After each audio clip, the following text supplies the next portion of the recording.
여의도 타임즈 시간입니다. 아침에 나온 증권사 리포트 두 종목을 만나보겠습니다. 앞서 잠시 언급해드렸지만 SK 하이닉스 장기적 성장 괜찮다라는 증권사 다수 있었는데요. 오늘 대표적 첫 번째 증권사인 IBK 투자증권 오늘 아침에 나왔거든요. 만나보도록 하겠습니다. 자, SK 하이닉스 여러분 아시겠지만 어제 내내 회자가 됐습니다. 인텔의 낸드 플래시 사업을 모조리 인수하겠다라고 얘기를 했습니다.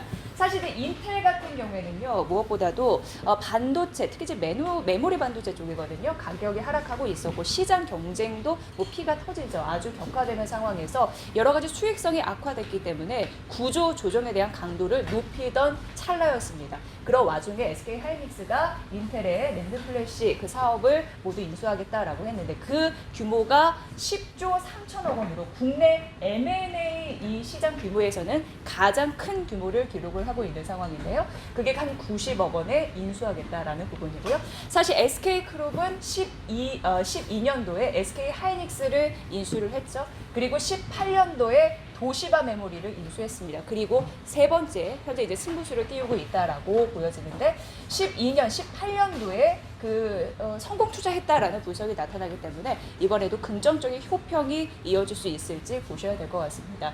대금 같은 경우에는 21년 말까지 70억 달러, 25년 3월에 20억을 지급하기로 했으니까 이 부분 보시면 될 것 같고요. 자, 어떤 또 경쟁력이 있을지 만나보도록 하겠습니다. 일단 이 IBK 증권사에서는 인수 금액은 적당하다라고 봐진 상황이고요. 주요 제품을 보면은 ESSD라고 해가지고 이 기업형 SSD인데 기업형 SSD 같은 경우에는 인텔은 매우 강자였습니다. 하지만 우리 SK 하이닉스는 이쪽에서 굉장히 취약해서 아픈 손가락으로 읽혔죠. 사실 SSD 이 시장에 있어서 SK 하이닉스 이 낸드 시장과 D램 시장이 굉장히 기형적이다라는 얘기를 많이 해봤는데 우선 SK 하이닉스는 D램과 낸드로 나눠지죠. 그런데 2분기만 보더라도 이 D램 같은 경우에는 시장 점유율, 그 사업 비중이 72%였고 낸드는 한 24% 사업 비중을 차지했습니다. 그런데 인텔의 이 낸드 플래시 시장을 흡수하면서 이제 D램 같은 경우에는 사업 비중이 60% 그리고 낸드 사업 비중이 40%로 변합니다. 기형적인 사업 구조에서 보다 안정적인 그런 사업 구조로 바뀐다라는 부분에 이제 긍정적이라는 부분이고요. 인텔의 여러 가지 생산 능력과 기술을 취합하게 된다면 낸드 시장의 점유율이 올라갈 것으로 예상되고 SSD, 낸드 시장에서는 SSD 영향력이 절대적이니까요. 이 경쟁력이 부각이 받으면서 지금 메모리 반도체 시장에서 1위를 차지하고 있는 게 삼성전자인데 바짝 뒷조절 가능성이 있다라고 하면서 장기적으로 봤을 때 긍정적이다라는 평가가 나타나는 겁니다. 그리고 이 인수 금액도 봤을 때 적정성을 검토했을 때 괜찮다라고 얘기를 하고 있는 상황이고요. 적정 수준이다라고 보여지고 있습니다. 자, 향후 낸드 시장 내에 입지를 강화시키겠죠. 이제 시장 점유율도 높아질 것으로 예상되니까 보면요. SSD 이게 이제 쉽게 말씀드리면 메모리 반도체의 데이터를 저장하는 걸로 차세대 대용량 저장 장치다라고 보시면 될 것 같고 기업형 SSD입니다. 그 입지가 개선될 가능성이 있다라는 부분이고 말씀드렸다시피 이 SSD의 강자인 인텔을 흡수하면서 비중 상승으로 수익성이 개선될 것이다 라는 얘기가 나타나고 있는 상황입니다. 21년 말 이후에 낸드 업황에 따라서 실적 기업 규모가 커질 것으로 예상되는데 유동적일 수 있으나 외형 성장 가능하고 제품 믹스 개선에는 긍정적으로 판단이 될 것으로 예상됩니다. 현재 빅데이터 시대입니다. 그리고 이 5G 이런 부분으로 사용량이 증가하고 있는 상황인데요. 데이터 저장에 대한 그런 수요도 높아지고 있는 상황이고 데이터 센터에 대한 건립도 확대될 것으로 예상되고 데이터 센터에 대한 서버형 그 SSD 수요도 확대될 것으로 예상되고 더해서 하반기 같은 경우에는요. 게임용, 게임 콘솔형 이런 부분에 대한 그 수요도 높아지겠죠. 대표적으로 여러분 아시다시피 플스5, 플레이스테이션 5나 엑스박스 시리즈 X 이런 부분으로 이 SSD 출하량이 증가할 가능성이 있다라고 보여질 때 앞으로 장기적인 성장성이 있을 것이다라고 판단했습니다.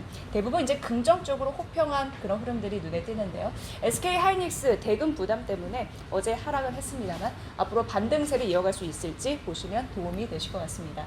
자, 두 번째는 제일 기획입니다. 터널을 빠져나가고 있다고 하는데 어떤 얘기일지 만나보도록 하겠습니다.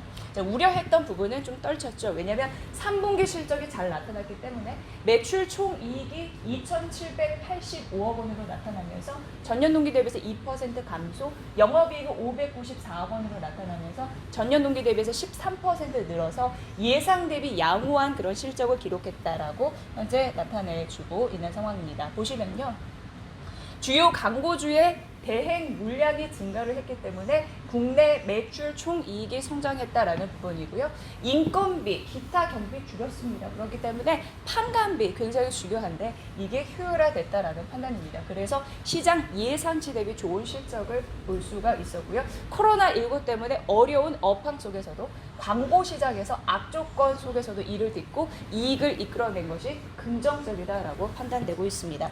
자, 3분기도 예상 대비해서 잘 나왔는데 앞으로 4분기도 괜찮아질 거고 21년도도 좋아질 거라는 게 이 표에서 나타나지고 있는 상황인데요. 앞서서 3분기는 봤고 4분기 같은 경우에도 매출 총이익으로 봤을 때 전년 동기 대비해서 긍정적인 흐름들이 나타나고요. 영업이익도 느는 흐름들이 나타납니다.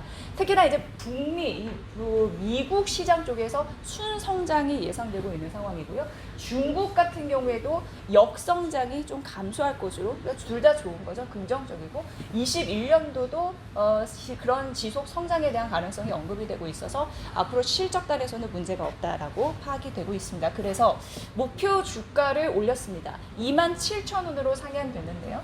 20년, 21년 영업이익 추정치를 올렸기 때문에 목표 주가를 올렸고 27,000원입니다. 국내 모두 상반기를 바닥으로 해서 디지털 광고 중심의 회복세를 보이고 있는 것으로 추정되고요. 디지털 비중이 높은 동사의 특성상 또 판관비 효율화 작업 이걸 이미 시장으로 보여줬죠.